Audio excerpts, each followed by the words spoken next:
Tonight on CBC Vancouver News. Office of Governor General is now in crisis. Resignations at Rideau Hall amid allegations of a toxic work environment. I think I left devastated almost every day. The Governor General suddenly steps down. Also, now we're going to walk around and see if we can see anything on the cameras. Where is Trina Hunt? Okay, we'll go down and look down there. Okay. The desperate search for a Port Moody woman missing since Monday. And the aircraft performed flawlessly. Back in service, almost 2 years after being grounded, the Boeing 737 MAX takes flight in Canada. This is CBC Vancouver News.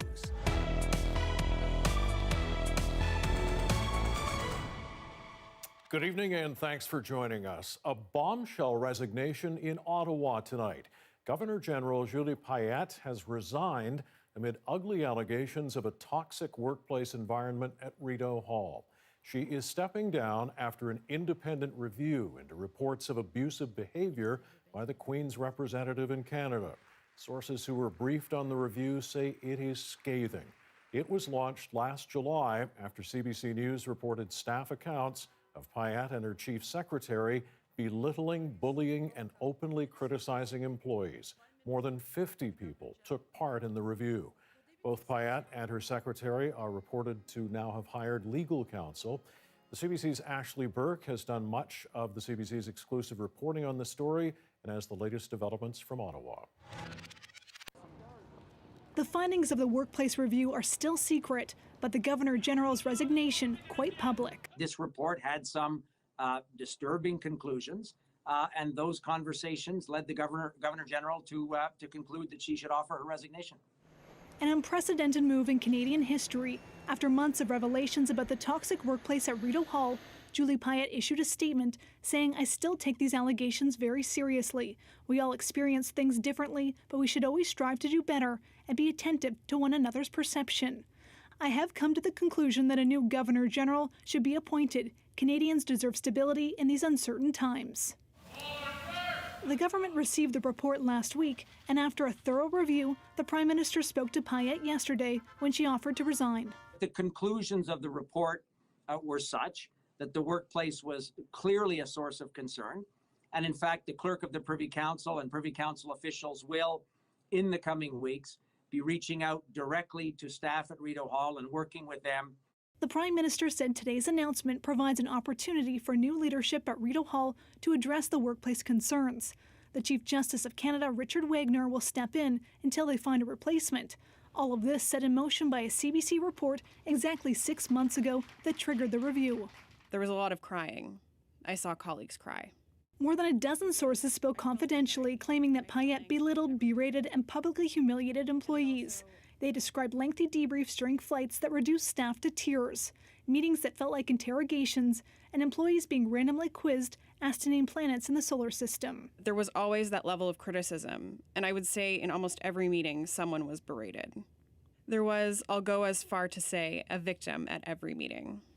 Sources also accused Payette's longtime friend and official secretary, Assunta De Lorenzo, of bullying staff too. Waves of employees like this one left. This has gone from being one of the most collegial and enjoyable work environments for many of the staff to being a house of horrors. They will bully you until you either agree or leave. Picked by the Prime Minister but appointed by the Queen, tonight Buckingham Palace said the Queen is aware of today's developments. CBC's Ashley Burke reporting from Ottawa tonight, and later this hour we'll have more on the story, including how her resignation reflects on Prime Minister Justin Trudeau, who handpicked Payette as his choice for Governor General.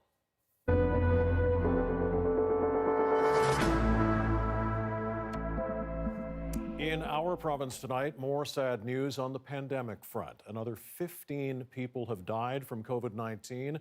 BC's death toll now stands at 1,119. 564 new cases are confirmed today. 39% of them are outside the Lower Mainland, which our Justin McElroy believes may be a new record. There are now nearly 63,000 cases in total. Hospitalizations are down to 309, 68 of those patients in critical or intensive care.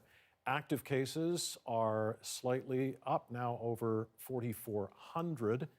Just over 6,800 people are under active public health monitoring following identified exposure to known cases. BC has now issued nearly 105,000 COVID-19 vaccinations. Nearly 1,700 of those are second doses. Another COVID-19 outbreak has been declared at Vancouver's St. Paul Hospital. 4 people in the inpatient section of the renal unit have tested positive for COVID-19, according to an internal hospital memo. Affected patients have been isolated, and staff are working to identify anyone else who might have been exposed. For close to 2 weeks, St. Paul's has been dealing with an outbreak of COVID-19 in its 5th floor heart center. The hospital is still open to safely receive and care for patients. Interior Health has declared a COVID-19 community cluster in Williams Lake. Since January 1st, 215 people have tested positive for the virus. Of those, 74 live in First Nations communities. The health authority says most of the total cases are the result of recent social events and gatherings in Williams Lake. It wants to remind everyone in the Caribou, Chilcotin, and Interior Health regions that socialization must be limited to immediate household bubbles. BC's Premier says the government cannot prevent people from traveling to our province, but he has asked his fellow premiers to tell their citizens to stay home. Last week, John Horgan announced the province would review legal options to restrict travelers from other provinces.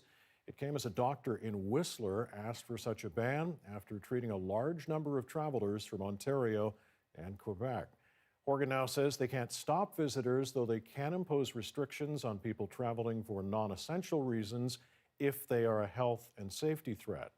Horgan adds he's asked other premiers to implore their citizens to stay at home and claims the Prime Minister is considering further international travel restrictions. BC's target is to get the first COVID-19 doses into all long-term care homes by the end of this week. And it's not just the elderly. Ours is one of a few provinces where some family members deemed essential visitors are also getting vaccinated as a priority. The CBC's Tanya Fletcher is hearing from loved ones who've had the shot and others who are still desperately waiting. Okay, 1, 2, 3. This is what relief looks like. And you're done. And what hope sounds like. Needles into the arms of the most vulnerable, the elderly. And protecting them means also protecting those around them, including family members who provide critical care. Jody Vance is one of them. It felt like the beginning of the end of this nightmare for so many of us. Her 82-year-old father is in this long-term care home with late-stage Alzheimer's. Over the course of the pandemic, Vance has had to drive him to emergency cancer surgeries. She was given essential caregiver status, and with it, a life-changing moment in the form of a recent phone call. Saturday night at 5:45, I'm never going to forget. It kind of was a little bit surreal over the time period between the call and actually coming here. It felt like hope. In BC, religious leaders can also qualify as essential visitors. It's up to the discretion of individual care homes to make that essential designation.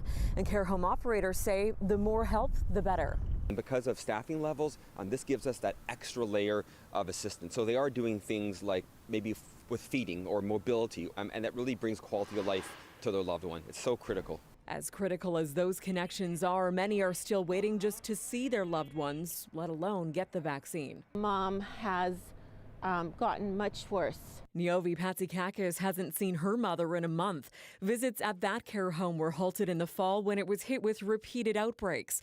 She's been trying unsuccessfully to get the essential designation ever since. It's very frustrating, but I'm trying to be optimistic. Meanwhile, BC's target is to get the first doses into all care homes by the end of the week. And for families still waiting on the outside, the need to reunite is as critical as the vaccine itself.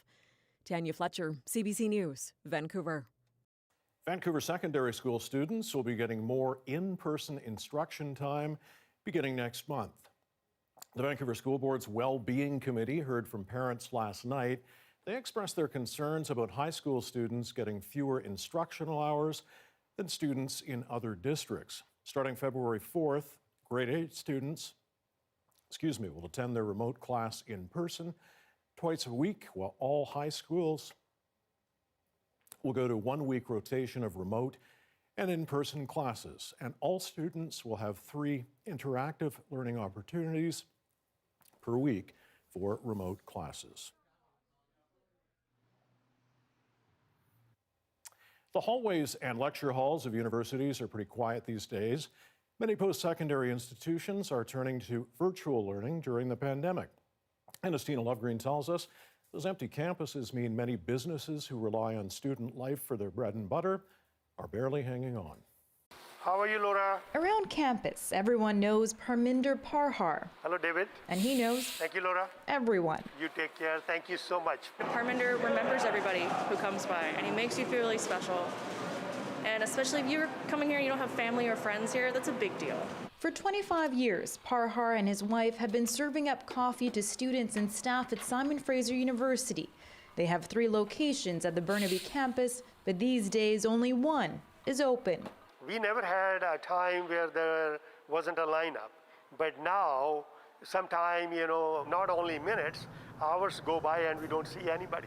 With lectures mostly online now because of the pandemic, the campus is awfully quiet. Well, right now it seems like a ghost town. And Parhar's business is taking a big hit. We probably do only maybe, best case scenario, probably 5% of what we did before. Even businesses not on campus are feeling the pinch. Riceburger is a 5-minute drive from UBC, and everything from its kimchi fries to its decor was designed with university students in mind. It was a little bit of a kick to the groin at first, because we had invested so much in student life that when there wasn't that many students on campus, there was okay, how do we do that? How do we get back? How do we get back? They pivoted to target more families by offering promotions and rely heavily on food delivery apps. Universities across the province are also seeing impacts to their budgets. UBC is projecting a deficit of $100 million this fiscal year.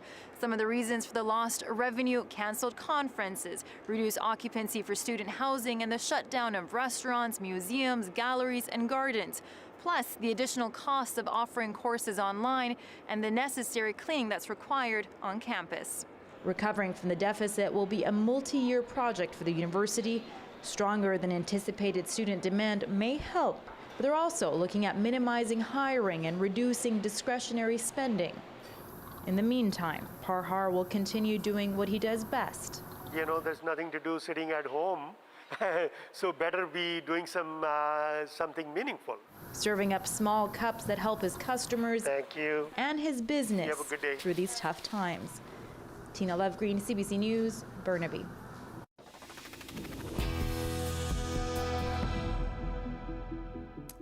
Search efforts continue this evening for a missing woman in Port Moody.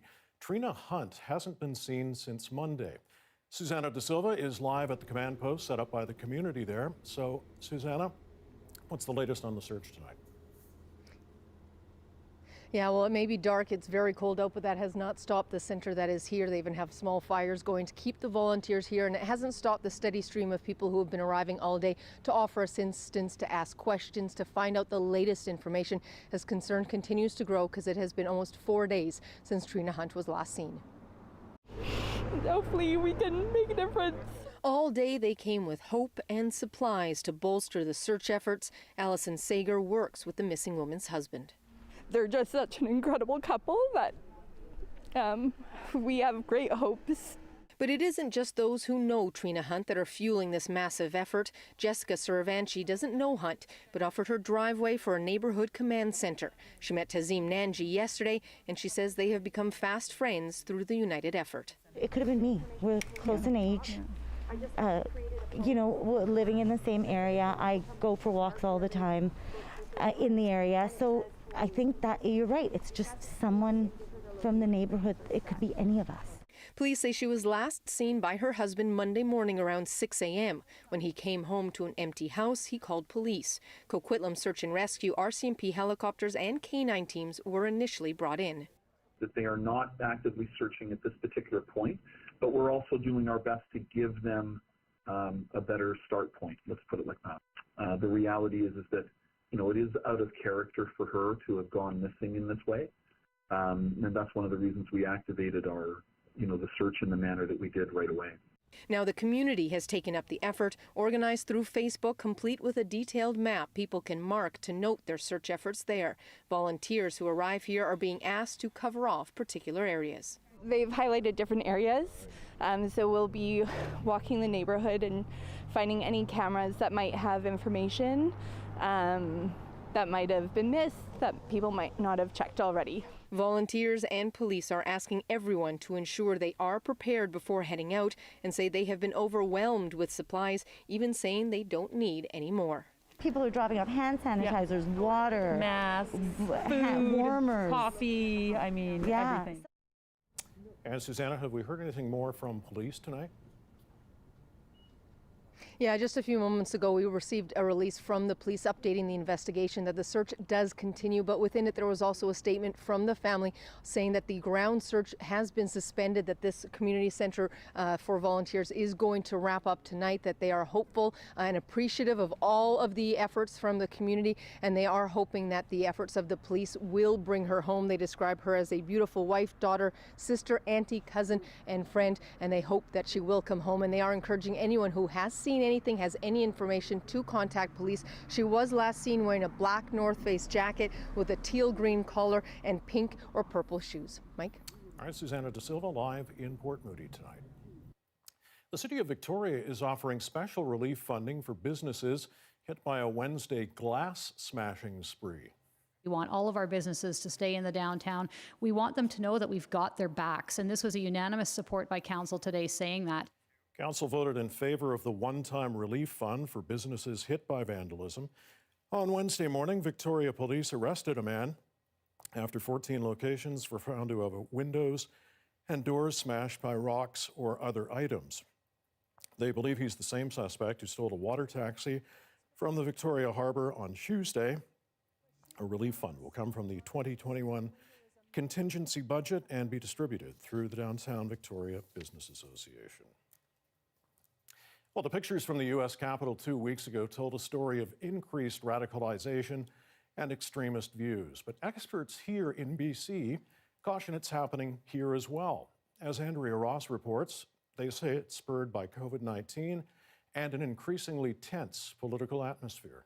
I'm white and I'm proud, and I'm a racist. I was radicalized very early on in life. Tony McAleer used to be a white supremacist. He at one point fought for the West Coast to be a whites-only enclave. Neo-Nazi groups gave him something he was missing. I got acceptance when I felt unlovable. I got power when I felt powerless. And I got attention when I felt invisible. Now he's the co-founder of an organization that helps people abandon far-right extremist views. He and others are concerned about an increase of online extremism in Canada. Right-wing nationalism has always been an element here in Canada. We've always had that. So, and we're seeing an increase in it in Canada as well as in the U.S. Davies says COVID-19 is partly to blame. People are spending more time online while facing mental, physical, and financial difficulties, making them susceptible to conspiracy theories and misinformation. So the combination of those factors together have created a sort of a perfect storm. One that has real-world consequences. The Vancouver Police Department has reported a nearly 900% increase in hate incidences against Asian Canadians during the pandemic. There's no easy fix. Governor says there are no laws in BC or Canada that deal with online hate speech in a human rights context, and police can't pursue complaints unless there's been a clear violation of the criminal code.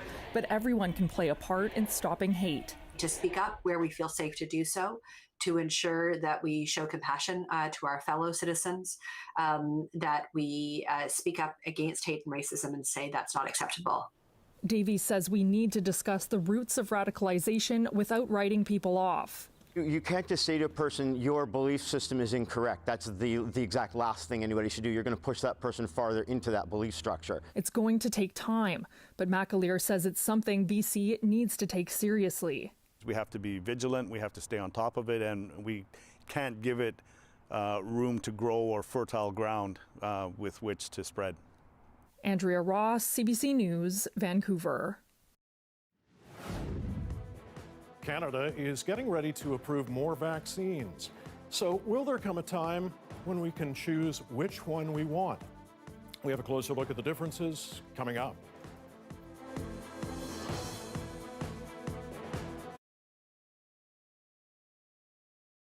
My name is Mary Beth Tabanera, also known as Kilu-san. I'm going to share with you where I go to find my happy place and peace. My embodiment practices such as exercise, yoga, and dance have been an integral part of my wellness. Listening to and playing music for myself and others has also helped me to find joy and hope during these challenging times. Dedicating time to self-care has helped to energize me to continue connecting the community through my artistic practice and work as an educator. I have been able to take on new challenges, innovate, and push my practice into new and exciting realms. Over the past year, I have been developing a self-movement routine that I'd always dreamt of, but had never accomplished. Prior to March 2020, I believe my schedule was too full, or maybe I was too tired, but most likely it was a mixture of both. I have spent many days and nights dancing alone. Sometimes I would dance outside, which helped me to develop a new relationship with the outdoors, as well as my neighbors. The combination of fresh air, loud music, and passing smiling faces brought a sense of joy and happiness that I really needed. As fall turned into winter and lockdown restrictions became tighter, I knew I had to find a space to continue connecting with my fellow dancers and music enthusiasts. So since October, I've been hosting and DJing a weekly dance session with the Gago Brothers on a video chat platform and on my social media feed. Being able to have shared experiences with my loved ones will always be a happy place for me, so I feel blessed to be able to host an event, even if it is virtually for now. I truly wish my community wellness and joy during these times. I can't wait to see all of your beautiful faces again.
And good evening to you. I'm Dan Burrett. Filling in for Mike, we're going to give his voice a little bit of a rest for the rest of the evening, and hopefully he'll be back in shape tomorrow.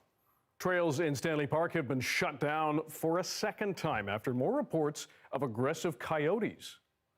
Park rangers have closed the same network of trails as earlier this month in the Brockton Oval while officials investigate. The Conservation Officer Service says unlike the previous attacks where people were actually bitten, no one has been injured in these latest incidents. 2 coyotes were captured and euthanized by conservation officers within the past 2 weeks after numerous reports of aggressive coyotes.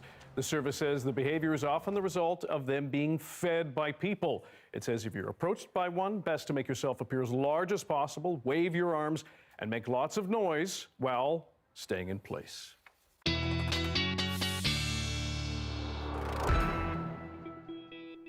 Johanna Wagstaffe, you thought you were going to get Mike Killeen. You're stuck with me for the rest of the night. I apologize. We do get to do it at 11 o'clock as well, which is kind of fun. What do we get for the rest of the day after a relatively nice sunny day? We get more nice and sunny, Dan. Yeah, if if this was up your alley, I think I can do the rest of Friday and let's say most of Saturday before we have to talk about a wintry precip. Let me take you first, though, to a special weather statement issued from Environment Canada across the South Coast. This is the first sort of heads up we're getting from Environment Canada for this system Saturday night into Sunday. You can see everyone in white under the special weather statement. So just a reminder, this is not a watch or a warning. This is a heads up. So a general 2 to 5 centimeters for Metro Vancouver, and that's right down to the strait. Higher elevations and inland, closer to 5 to 10 centimeters. This is a very early look at amounts. Things could definitely change. We've got the cold air in place. We're just awaiting the moisture. So here's a big picture of what's going on right now. We've got high pressure dominating across the province. That little low that tried to skirt in yesterday has sunk to the south, and there it is, the low pressure system off in the Pacific that will deliver us a shot of moisture for Saturday overnight into Sunday. Again, still some uncertainty as to how much snow, but I think this will be the first accumulating snow we get before things change over to rain. I'll break it all down, though, coming up later on, Dan. Sounds great. Thanks, Joe.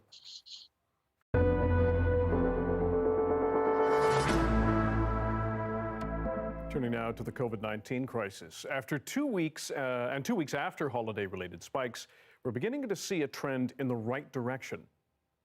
All told, Canada reported almost 6,000 new infections today, down from the early January peak.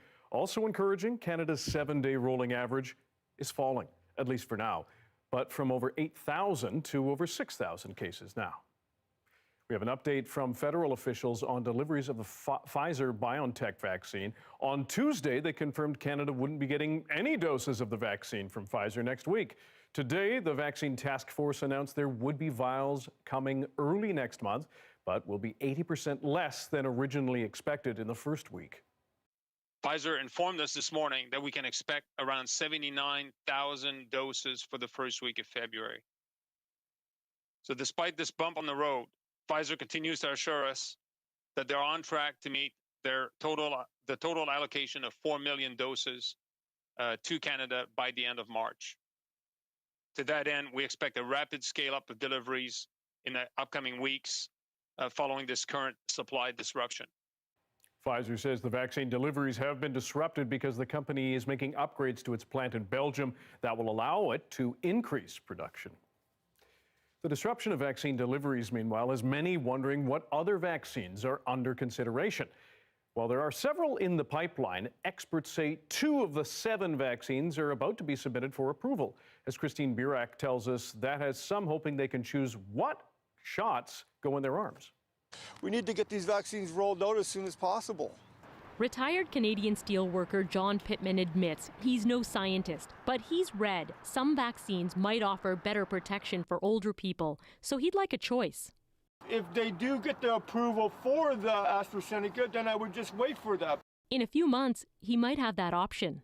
So that's the next one down the pipeline, and that actually has a better cold storage, or it doesn't require any special storage. And the doses can be given up to 3 months apart. It's one of 2 DNA vaccines on the horizon. The next one down the pipeline is the J&J or Janssen vaccine, which is a single vaccine. That's a game changer. 1 dose could be rolled out in doctors' offices and pharmacies. In the U.S., Johnson & Johnson could apply for emergency approval as early as February. Health Canada isn't offering any timelines, but a member of Canada's COVID-19 vaccine task force had this estimate. I think we should start to see the results of the AstraZeneca phase 3 trial in about 2 to 4 weeks. And I would say probably the same with the Johnson & Johnson Janssen vaccine. Other vaccines are still in the works, including Novavax. Unlike the mRNA and DNA vaccines that offer the body genetic instructions to build that outer spike protein, Novavax uses a lab-made version of that spike, similar to a flu shot, to show the immune system a piece of the invader. Some vaccines are better in subpopulations than others. That's a possibility that we're all aware of. Scientists will need more data to figure that out, but add once supplies of approved vaccines increase, Canadians might be able to choose which one they get. It would be great if we had a choice, but I really think the impetus really now is to get that population immunity. Pittman wants a choice, but adds he'd likely take any shot just to see his grandchildren again. Christine Burak, CBC News, Hamilton. Now, in his first full day as President of the United States, Joe Biden turned to the COVID-19 pandemic. He signed 10 executive orders to strengthen the U.S. fight against the outbreak. More now from our Thomas Dagla. Good afternoon. Getting down to business, President Biden signed 10 executive actions today focused on the most pressing crisis facing his country, COVID-19. America makes up 4% of the world's population, but 25% of the world's confirmed COVID-19 cases and only 20% of all the COVID-19 deaths. Let me be very clear. Things are going to continue to get worse before they get better. The actions are in some cases symbolic, meant to underscore a shift from the way the pandemic was handled by the Trump administration. Actions include exercising the Defense Production Act to supply vaccine, testing kits, and protective equipment, establishing a health equity task force to focus on underserved communities hard hit by the virus, and advancing U.S. leadership in fighting COVID-19 and preventing other pandemics. In light of the new COVID variants that you're learning about, we're instituting now a new measure for individuals flying into the United States from other countries. Soon, foreign travelers will need to show proof of a negative test result before flying to the U.S., then quarantine upon arrival. Another symbol of change, the top U.S. infectious disease expert Dr. Anthony Fauci, again front and center at the White House after a falling out with the previous administration. He'll lead the U.S. delegation at the World Health Organization. He's already announced the country won't withdraw as Donald Trump had planned. The United States sees technical collaboration at all levels as a fundamental part of our relationship with WHO. Today marks 1 year since the U.S. recorded its first case of COVID-19, with the federal government now taking a centralized approach to the fight instead of leaving it up to each individual state. Joe Biden is planning a phone call with Prime Minister Justin Trudeau tomorrow, his first chat with a foreign leader as president. COVID-19 is bound to come up. The pandemic's also the reason Canadians shouldn't expect a presidential visit to Ottawa anytime soon. Thomas Dagg, CBC News, Washington. Coming up, we'll have more on the political fallout of the Governor General's resignation today, the damage done to the office and the government. Stay with us.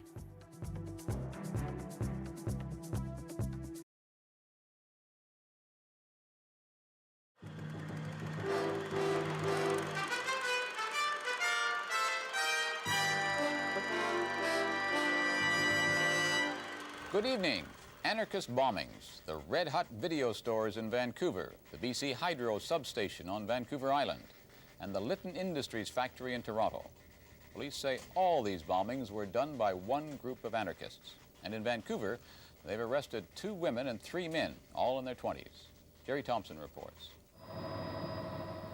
After 7 weeks of undercover investigation by the RCMP, Toronto, and Vancouver police, the arrest came suddenly on a twisting highway that leads from Vancouver north to the mountain town of Squamish. The Mounties set up a roadblock at this hairpin turn in the highway. At the time, they were disguised as a crew from the Department of Highways, and they were stopping traffic as if to warn people of a rock slide. They let all the cars through until the suspect vehicle moved into the turn, and they blocked off the road with a dump truck. This special technique was employed because we had every reason to believe our targets were heavily armed. Police staged 4 raids on homes and businesses in the Greater Vancouver area and seized a number of large caliber handguns, shotguns, rifles, automatic weapons, and hundreds of rounds of ammunition, along with various other devices. 29-year-old Ann Britt Hansen, 20-year-old Juliet Carolyn Belmas, 26-year-old Brent Taylor, 26-year-old Gerald Richard Hanna, and 25-year-old Douglas David Stewart stood together in court this morning and were charged with a series of offenses. They were charged with firebomb attacks against 3 red-hot video stores in Greater Vancouver. They are accused of blowing up a BC Hydro substation on Vancouver Island last spring. That blast caused an estimated $4.5 million damage. Police say that they will soon be charged with bombing the Lytton Industries plant in Toronto, a blast that injured 7 people when the explosive went off prematurely. They are accused of stealing 38 cases of dynamite from a highway department works yard near Squamish. Some of that dynamite has now been recovered by the RCMP. They are also charged with conspiracy to sabotage aircraft, radar equipment, and fuel tanks at the Canadian Forces Base at Cold Lake, Alberta.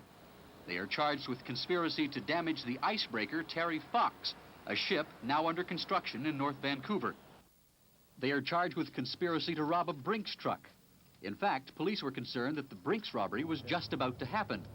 They allege that the group was en route up the Squamish Highway to a secret gun range which had been used for target practice when the Special Task Force set up a roadblock and trapped the suspects. We will be continuing our investigation into what motivated them to do what we allege they have done and what we allege they plan to do. But I think I'd want to leave it at that for now. A preliminary hearing will begin next Wednesday. Jerry Thompson, CBC News, Vancouver.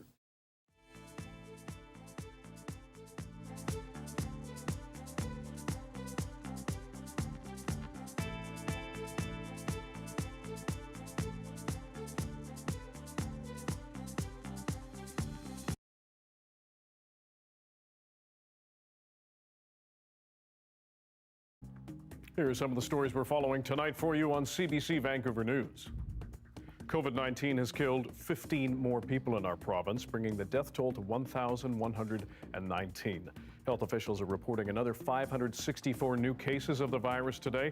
Hospitalizations, though, continue to drop. There are 309 people in hospital, 68 of them in intensive care. Almost 105,000 people in our province have now received the first dose of the vaccine. The aircraft performed flawlessly, the training as expected. We're happy to bring the aircraft back to the skies with safety and assurance. Nearly 2 years after being grounded after 2 deadly crashes, Boeing's 737 MAX aircraft returned to Canadian airspace this morning. A WestJet flight from Calgary landed at YVR. It's the first commercial flight of a 737 MAX in Canada since the aircraft was grounded in March 2019. The Office of Governor General is now in crisis, and it matter needs to be dealt with calmly and rationally. Governor General Julie Payette and her secretary are resigning after an outside workplace review of Rideau Hall found the pair presided over a toxic work environment. Last year, an independent consulting firm was hired to review reports Payette was responsible for workplace harassment. In a statement announcing her departure, Payette apologized for what she called the, quote, tensions at Rideau Hall in recent months. None of this comes at a good time for Prime Minister Justin Trudeau. Managing a raging health crisis in a minority government position is hard enough. David Cochran looks at the impact on Trudeau and questions about his judgment. On the day the Prime Minister announced his pick, Julie Payette looked like a star choice. A scientist, an astronaut. What could go wrong? From the first moment, the idea came up of appointing Ms. Payette to be our next Governor General. It was obvious to me that she would make an extraordinary Governor General. That may have been the high point. Before Payette officially started, reports emerged of an old assault charge that was later dropped, and a fatal car accident where Payette struck and killed a pedestrian. The vetting process is deep and extensive and raised absolutely no issues that would prevent her from being Governor General. She will make an extraordinary Governor General. In selecting Payette, Trudeau abandoned the committee process Stephen Harper used to pick David Johnston for the job. Trudeau's government then let Payette hire her close friend to run Rideau Hall instead of a seasoned public servant. So when it emerged that Payette made life difficult for people in her orbit, it made things difficult for Trudeau.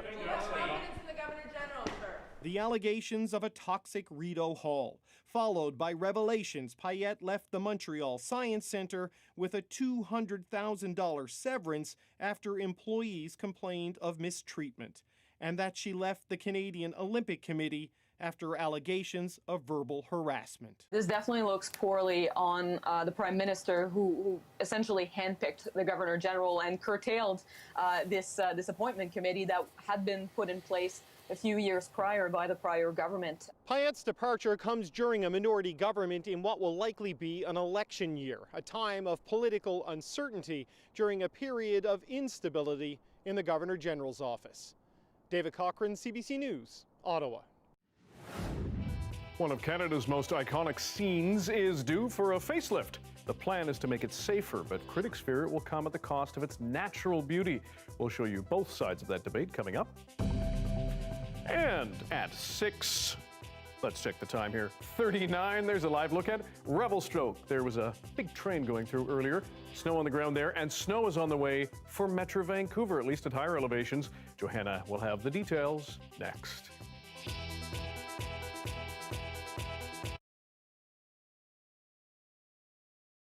And I thought with the state of the nation today, is no time to waste, get to work immediately. President Joe Biden got right down to work with a pile of executive orders. Somewhere in that pile was something very dear to Gwich'in people, an order to stop leases and development in the Arctic National Wildlife Refuge. Another paragraph stops offshore drilling in Arctic waters, including parts of the Bering Sea. All of this was part of a larger package said to be protecting public health and the environment and restoring science to tackle the climate crisis. Quite a title. The order calls for a stop to leasing in Anwar in light of the alleged legal deficiencies underlying the program. It orders Alaska to place a temporary moratorium on all activities in the refuge. Well, today, I'm telling you, we shed tears of relief. Lorraine Nitro is a citizen of the Vuntut Gwich'in First Nation. She says Gwich'in people and environmental groups have been calling for permanent protection of the wildlife refuge.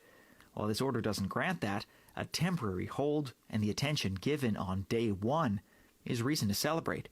While we have a lot of work ahead of us, still, you know, that President Biden sent a strong message that the Gwich'in way of life does matter, that our children and our grandchildren, the voice of our elders, that we matter. The inclusion on day one was a surprise, but not completely unexpected. The Vuntut Gwich'in First Nation and a group called the Gwich'in Steering Committee had been speaking with the Biden transition team ahead of time. They will stand by their word and they will bring reason back into an unreasonable process. After the order was signed yesterday, Chief Dana Tizia-Tram of the Vuntut Gwich'in First Nation wrote a statement saying, quote, "The President's support honors the Gwich'in way of life. On behalf of our nation, Hai Cho, thank you to President Biden and Vice President Harris for making this a priority." The campaign now continues to call for permanent protection, and to that effect, some lawsuits are pending. The Gwich'in maintain their hope that, especially with President Biden's help, leases can be reversed or canceled entirely. We're not going to stop doing what we need to do until the sacred place where life begins is permanently protected. Philippe Morin, CBC News, Whitehorse.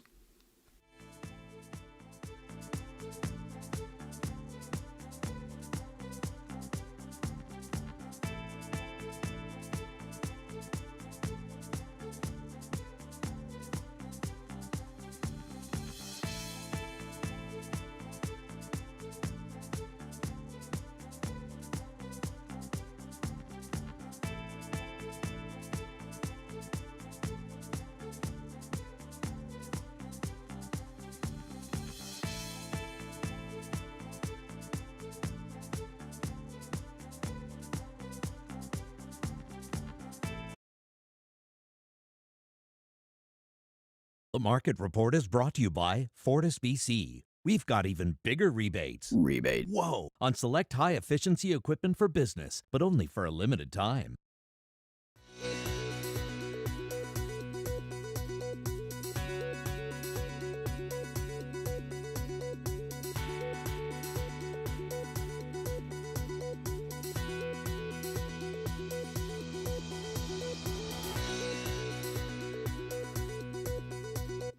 It's one of the country's most recognized and photographed sites, Peggy's Cove in Nova Scotia.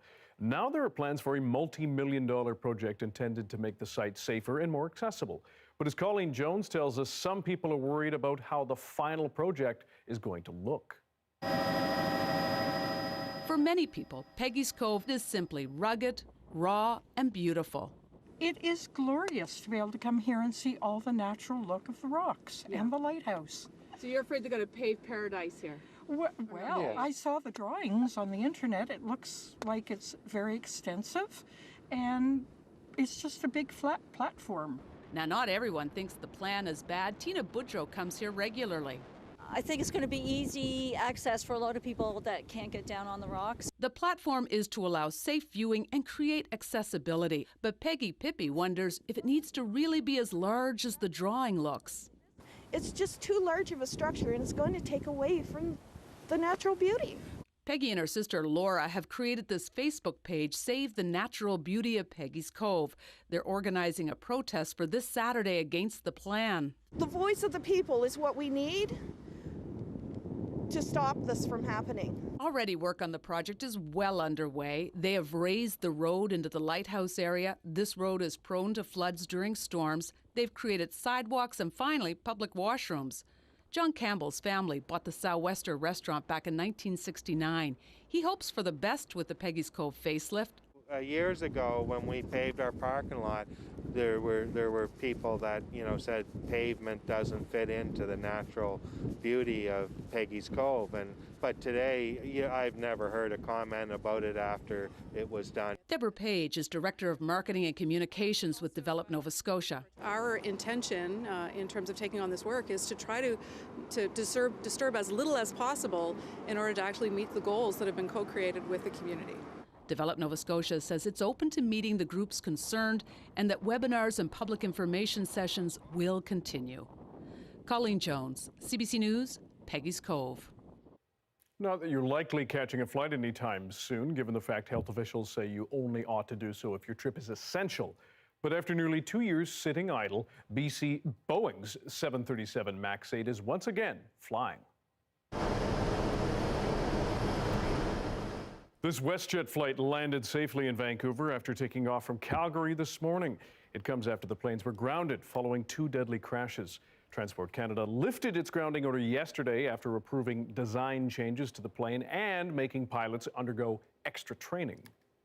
Everyone will know that when they're flying on a MAX, and it will take a little time. We do know that some of the traveling public will have more concerns than others, but time will definitely show the safety of the MAX, and we do believe, based on the additional scrutiny that's been put into it, this is the safest aircraft in the skies today. Passengers on today's flight said they trusted the plane had been properly tested. Air Canada is expected to bring the MAX back to its fleet February 1st.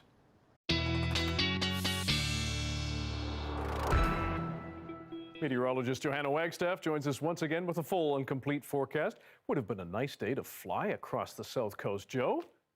Yeah, trust me, I had thought about that as well. Perfect flying weather out there, the nice sinking air, although upper level winds, for any pilots watching, getting a bit gusty coming from the east to the west. That's actually the flow that's bringing us the cold air. I want to first take you to the current temperatures, where it is a little on the chilly side.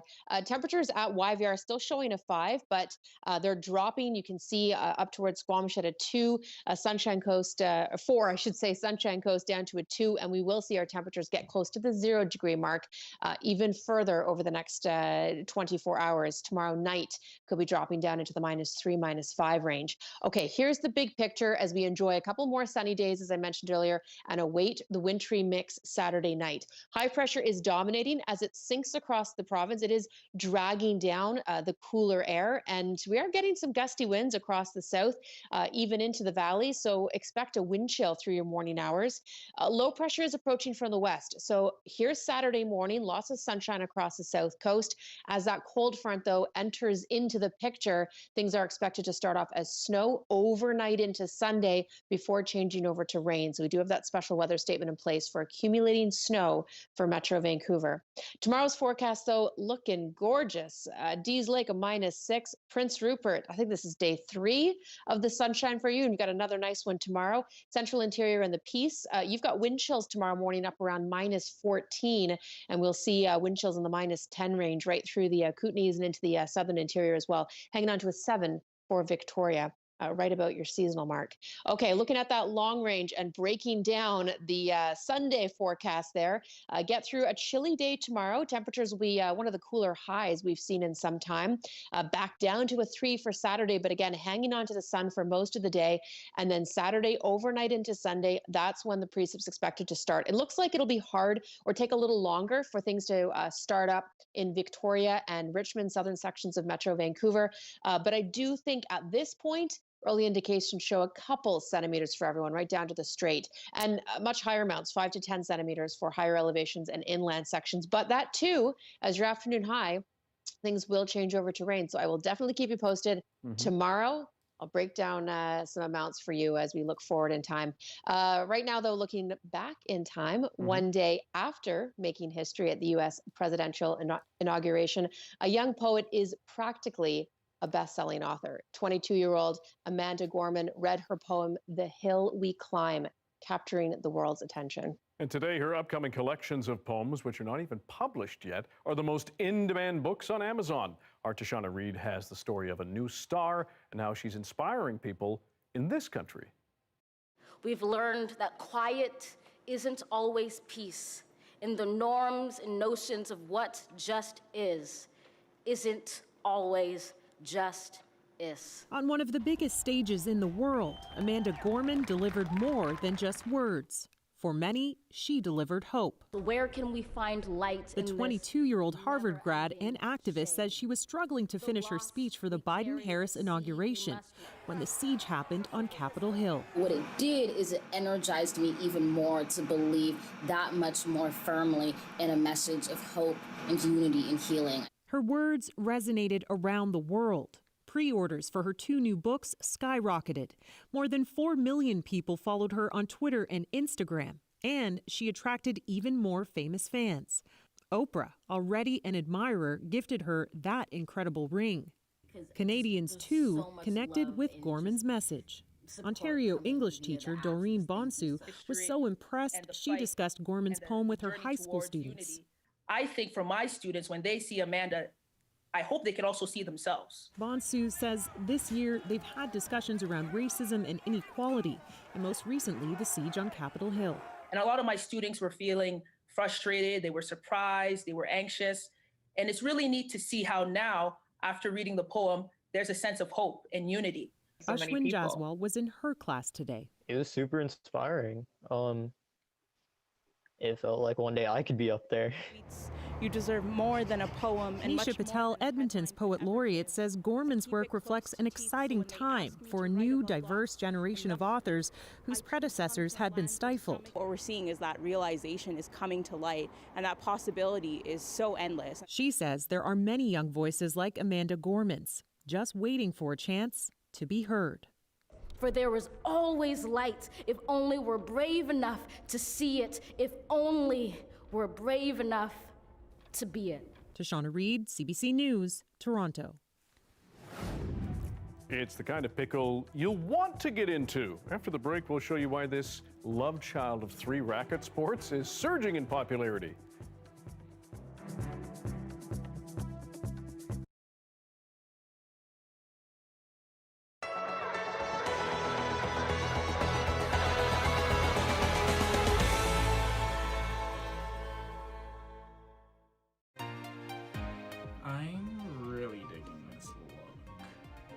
Shine, and let's do our makeup. My name is Brian Francisco, and I'm a creative makeup artist. I've created the Zodiac sign series. I do TikTok videos, and I also upload it on my Instagram, where I wasn't expecting the response of the public. You asked for it. You got it. Let's do Aries. I was just mind blown. Should I add some gold? Let's add some gold. some of my friends sending me a screenshot of me on the Discover page of TikTok. And they were like, Brian, you're trending. It was crazy. And then from, I think, 80,000 followers on TikTok, now I think I'm on 195,000 followers. So I was like really shocked when that happened. And then some of the videos were 1 million views. And I was like, what is going on? What is, yeah, I'm just speechless, to be honest, and thankful for sure. Shout out to all Pisces out there. I get to express who I am in my own artistry, and that's what I love about it. It's the creative freedom. Ever since I started, which was 3 years ago, I struggled a lot finding my own niche and finding my own artistry, because each and every artist is different, and you gotta have your own spin to it, basically, to be able to be noticed. What if I show up at work tomorrow looking like this? They'd be like, no. Wow. Oh my God. It is more of a passion for me. It's like a hobby. It's more of a, I think, therapeutic thing for me to do. I work as a special needs teacher, assistant teacher, and this is what I do on the side. Today I'm doing the Leo zodiac sign. It relaxes me a lot. Create and innovate and inspire. So that's the three things that I always try to say to my followers, even on TikTok, because if you have that passion inside you, for you to inspire others, you have to have your own head in the game. It's just so nice to, be able to share my passion and my artistry to others. And it's just mind-blowing that other people does appreciate it too.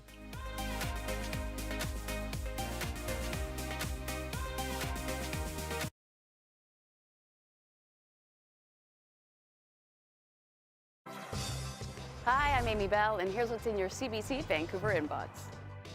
CBC is proud to sponsor the 27th annual online Victoria Film Festival, Vancouver Island's largest and longest-running film fest. Get your tickets today at victoriafilmfestival.com.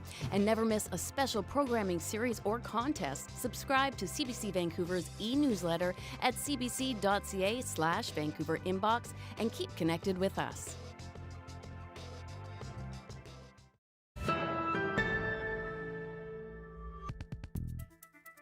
Okay, what do you get when you mix ping pong, tennis, and badminton together?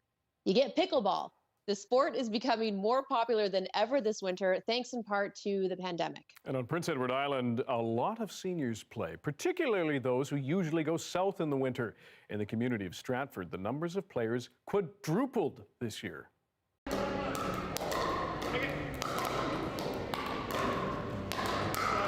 My husband Garth and I actually brought this sport to PEI. We learned it in Florida. We were snowbirds, and we just fell in love with this game. So we decided, well, we can't live without it, so we have to start it on PEI.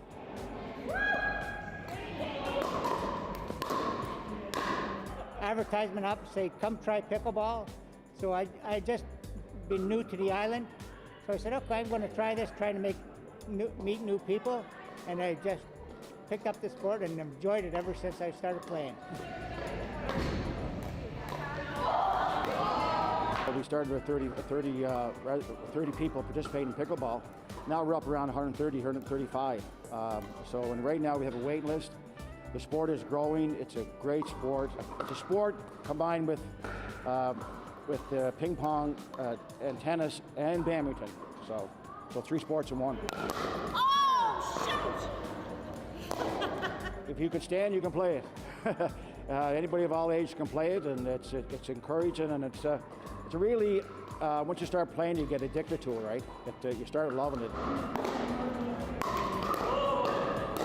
It's a great game. It's a social game. You get to meet a lot of wonderful people. And 2-4. What? Yeah. 2-5-1. It's great exercise. Keeps you out of the doctor's office. It's just a very social, wonderful game.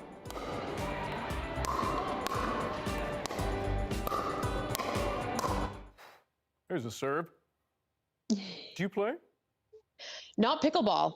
I mean, I play some squash, so I could see a future in pickleball. How about you? I'm more of a tiddlywinks guy. Remember Pogs? Those were always fun. It's the most contact sport I want to get into. I don't know, Dan. I could see pickleball in our future. Oh really? I feel Okay. like- Non-socially like you and distanced, I- when we can actually play. Exactly, All right. because we probably will get aggressive. Absolutely, absolutely. We'll have all the protection on there. Just a note Agreed. for our viewers, thank you for those checking in. Mike is fine. His voice just needed a bit of a rest, as you probably heard at the top of the show. So he's given the pipes a rest. A little bit of probably not speaking, and maybe a little warm whiskey will do just right. So thank you for joining us. You can always find our newscasts online at cbc.ca/BC. And our next local newscast is at 11 o'clock with me after the National. Good night. Good night.